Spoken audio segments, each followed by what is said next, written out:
eu sou Hildegard Schneider e líder de World Wide Wings. Hoje, no episódio 71, em O Despertar da Noiva, falaremos sobre o tema Oscilar em ambos os lados, por quanto tempo mais? Todos vocês conhecem a passagem bíblica em 1 Coríntios 15:46 que diz: Assim, não foi o espiritual que veio primeiramente, mas sim o natural. Depois dele, então, chegou o espiritual.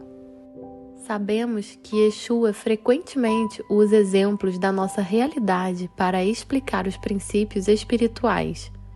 Gostaria agora de contar para vocês uma experiência pessoal minha, do natural, para depois falar de uma lei espiritual. Tive grandes problemas para caminhar algumas semanas atrás. Por dentro, meu corpo parecia um navio balançando, e andar para frente com essa sensação era muito cansativo, e eu me sentia muito exausta depois que resolvia minhas coisas e também não fazia mais caminhadas. Até pensei em comprar uma bengala. Claro que fui ao médico, fiz exames e etc., mas nada realmente ajudou. Então, de repente, pensei que poderia haver uma causa psicológica por trás disso. Voltei à minha terapeuta, com quem fazia terapia de trauma alguns anos atrás, por causa de um trauma que remonta à minha infância. Em uma sessão de terapia, descobri o seguinte: devido a um conflito que passei nesta época, meu sistema nervoso começou a subir e se manifestou em mim no sintoma de desequilíbrio ao andar. A criança interior em mim queria ir em uma direção, e o adulto em mim sabia muito bem que isso só traria experiências dolorosas. Inconscientemente, permaneci neste conflito porque a dor emocional do conflito era tão intensa devido ao trauma da infância que precisava se expressar para ser vista novamente. Por meio das memórias inconscientes de experiências da primeira infância, minha criança interior queria uma solução emocional que nunca teve quando criança. Não é possível seguir os dois impulsos ao mesmo tempo, e assim o dilema permanece no sistema nervoso.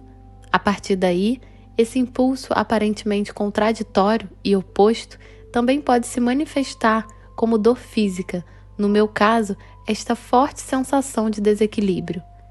E assim, o tratamento consistia em permitir que ambas as forças, a criança interior e o adulto, se manifestassem, reduzissem as energias e se acalmassem.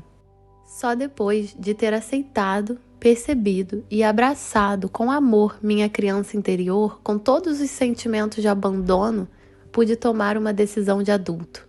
E no mesmo dia, após a sessão de terapia, a falta de equilíbrio desapareceu 90%. É claro que sei como meu corpo e minha mente interagem, mas o fato de o corpo reagir tão rapidamente me impressionou profundamente. Semanas depois, em uma caminhada, Yeshua ligou minha experiência com a realidade espiritual de oscilar de ambos os lados, respondendo a uma pergunta que eu tinha há anos, sem realmente obter uma resposta. Voltarei já à pergunta e à resposta, mas vamos primeiro olhar para uma cena dramática no Monte Carmelo. De um lado estava Elias, o profeta de Yahvé.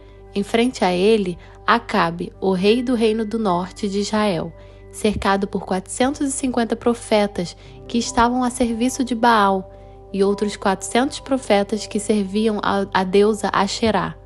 Além disso, havia um povo que ainda adorava Yahvé, mas também não conseguia se separar do culto de Baal. Eles oscilavam de ambos os lados. Elias exigiu uma decisão, pediu ao povo que fosse ao Monte Carmelo e disse: Elias, aproximando-se de todo o povo, bradou: Até quando cocheareis entre duas pernas? Se Yahvé Elohim, seguiu; se é Baal, seguiu. E o povo não lhe pôde dar uma resposta. 1 Reis 18:21. Haviam 2 altares lá, um para Baal e outro para Yahvé, mas este altar foi quebrado. 2 touros deveriam ser sacrificados e queimados pelo fogo do céu. Baal deve responder primeiro, Depois Yahvé responderia, e o Elohim que respondesse com fogo seria o verdadeiro. Mas nada aconteceu até o meio-dia, embora os profetas invocassem fanaticamente seu Deus. Então Elias convocou todo o povo. Chegai-vos a mim, e todo o povo se aproximou dele, e Elias recompôs o altar de Yahvé que havia sido destruído. Elias recolhe 12 pedras, conforme o número das tribos dos filhos de Jacó, sobre as quais havia chegado a palavra de Yahvé, afirmando, Israel será o teu nome, e tomando as pedras, reedificou o altar em o nome de Yahvé Elohim. 1 Reis 18:30-32. Então, arrumou toda a lenha, cortou o novilho em pedaços, colocou-o sobre a lenha e ordenou, enchei de água 4 grandes cântaros e derramai-a sobre todo o holocausto e a lenha armada. E acrescentou, repita esse procedimento uma segunda vez, e eles o fizeram segunda vez.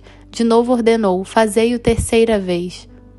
Com a chegada do pôr do sol, quando se apresenta a oferenda, Elias, o profeta, aproximou-se e exclamou, ó Yahvé, Elohim de Abraão, de Isaque e de Israel, saiba-se hoje que tu és o Elohim em Israel, que sou teu servo e que foi por ordem expressa da tua parte que realizei todos estes atos de fé mediante a tua palavra. Agora, pois, responde-me, ó Yahvé, atende-me para que este povo reconheça que só tu, ó Yahvé, és Elohim, e fazes o coração do povo retornar para ti.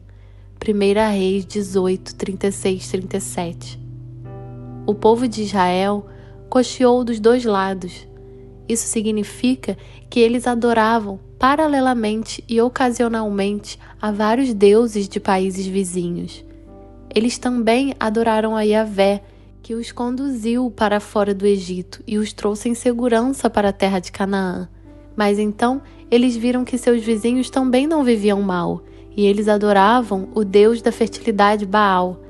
Yahvé não podia simplesmente aceitar isso. Assim como Elias, muitos profetas das Sagradas Escrituras têm, portanto, repetidamente chamado ao arrependimento para sair da confusão e, se não obedecido, eles anunciam o julgamento de Yahvé. Mas o que essa história antiga realmente tem a ver conosco? Tenho me feito essa pergunta com frequência. Repetidamente, vi como os crentes que uma vez fizeram techuvá, isto é, voltaram-se para o Elohim de Israel e todos os seus ensinamentos, cocheando em ambos os lados. Eles não se libertam de denominações que estão, obviamente, enredadas em doutrinas que são contrárias à palavra de Yahvé. Não estou falando sobre crentes que nunca ouviram falar do verdadeiro arrependimento. Será que essa oscilação em ambos os lados também não foi baseada em um conflito interno mais profundo do qual esses crentes não estão cientes? Quando eu percebo que a palavra de Yahvé diz para guardar o Shabat e não o domingo, eu tenho que tomar uma decisão, como o profeta Elias falou. Existem crentes que sabem disso claramente. E o que eles fazem? Eles continuam a frequentar os cultos dominicais, sabendo que foi o imperador Constantino quem, como adorador do sol, introduziu estes cultos aos domingos. Mesmo sabendo que a Igreja Católica disse que temos o poder de abolir o Shabat e instituir o domingo. Será que a sua criança interior religiosa, que finalmente conheceu esta fé, por estar integrada numa comunidade religiosa que dá segurança, tenha medo de enfrentar as consequências? Essa oscilação para ambos os lados é insuportável e realmente não funciona. Por causa dessa oscilação para frente, para trás, você dificilmente pode seguir em frente.